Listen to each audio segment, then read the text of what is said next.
রবিবারের দুপুর মানে একটু মাংসের ঝোল, সবজি আর তার সাথে সাদা ভাত আর স্যালাড।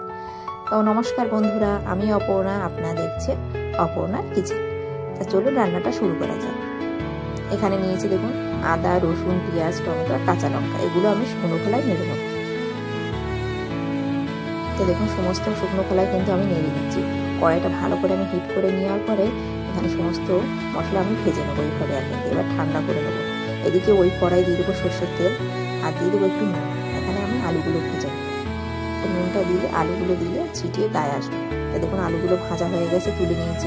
এদিকে মশলাটাও আমি বেটে করে নিয়েছি টক দই, আর এখানে মাংসটা আমি ম্যারিনেট করে রেখে দেবো।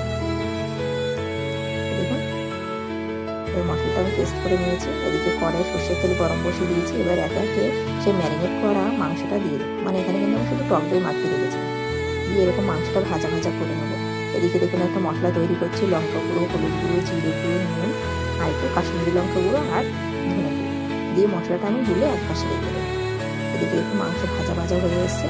এই বেটে রাখা মশলাটা দিয়ে দেবো। আদা, রসুন, পেঁয়াজ, টমেটো আর দিয়ে দেবো সেই মশলা, আর দিয়ে দেবো সেই একটু টক দই ছিল লাস্টে, ওটা দিয়ে দেবো।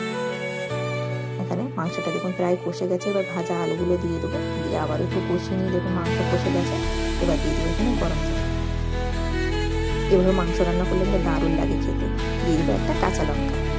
দেখুন এবার ভালো করে ফুটিয়ে দেবো। এবার দিয়ে দেবো সামান্য একটু চিনি। এটা ব্যালেন্স রাখার জন্য সামান্য চিনি দিলে দেখুন ভালো লাগবে। এবার দিয়ে দেবো হোমমেড গরম মশলা। দেখুন মাংসের ঝোল কিন্তু রেডি। তো নামিয়ে দিচ্ছি। রেডি হয়ে গেছে গরম গরম মাংসের ঝোল। এদিকে একটা সবজি রেসিপি করবো। দেখুন সমস্ত রকম সবজি নিয়েছি, আলু, পটল, কুমড়ো, এগুলো পেঁপে দিয়ে একটা সবজি করবো। তা চলুন শুরু করা যাক রান্নাটা। এদিকে কড়াই সর্ষের তেল গরম বসিয়ে দিয়ে দেবো। শুকনো লঙ্কা, তেজপাতা, 5 ফোড়ন, একটা পেঁয়াজ কোচানো আর কিছু কাঁচা লঙ্কা দিয়ে এরকম নাড়াচাড়া করে দিয়ে দেবো একটু টমেটো কোচা।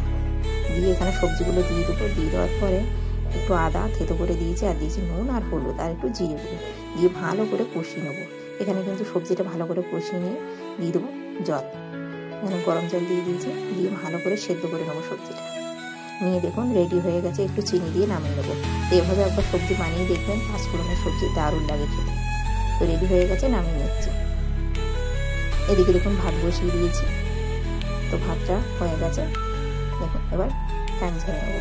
তো গরম গরম ভাত রেডি। এদিকে থালি সাজিয়ে নিয়ে বসে পড়েছি। নিয়েছি স্যালাড, সবজি আর মাংসের ঝোল। তো রেসিপিগুলো ভালো লাগলে একটা লাইক আর কমেন্ট করবেন, কেমন হয়েছে জানাবেন। তো দেখুন সবজিটা দিয়ে খেয়ে নিচ্ছি, দারুণ হয়ে যাবে। এবার নিয়ে নেবো একটু মাংস, ঝোল আর আলু। এভাবে নিয়ে খেয়ে নিলাম, দারুণ হয়েছিল। এভাবে বাড়িতে ট্রাই করবেন, আশা করি ভালো লাগবে। এবার নিয়ে নেবো শেষ পাতে চাটনি। আজকের মতন এটুকুনি, টাটা।